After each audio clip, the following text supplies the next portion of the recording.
أنكل نتنياهو يا جماعة أعلن احتلاله لبعض الدول بما فيهم مصر، عايز يحتل مصر. الصراحة أنا عذراه، لأن أحيانا أحلام العصر بتسبب هلوسة، فقدان وعي، تحس إن الواحد بيخرف كده مش عارف هو بيقول ايه. عايز تحتل مين؟ عايز تحتل مصر؟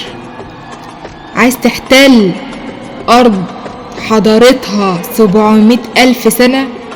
ده احنا التاريخ ضحك علينا وقال اننا حضارة 7,000 سنة، واحنا حضارتنا 700,000 سنة.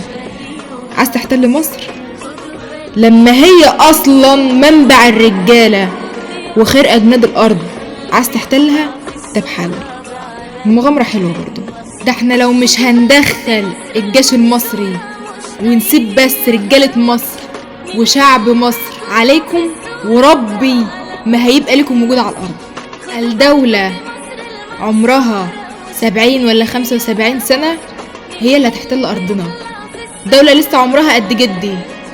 ده احنا عندنا الفنان القدير عادل امام، ربنا يديه الصحة والعافية ويطول في عمره يا رب، اقدم منك ومن دولتك سنا وتاريخا. انت اللي هتيجي تحتل بلدنا؟ انت اللي هتيجي تحتل بلدنا؟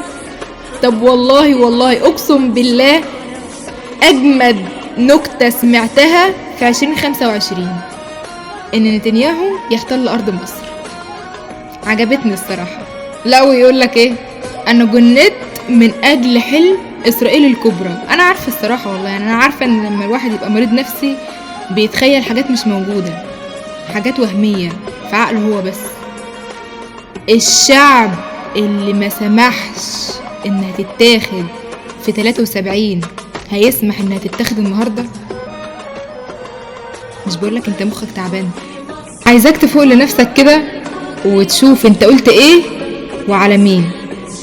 ومش هقولك غير كلمتين اتنين: مصر عاشت حرة وهتفضل حرة غصب عن الجميع. وقالها رئيسي: اللي عايز يجرب يقرب. وانا بنت مصر وبقولك جرب. تحيا مصر.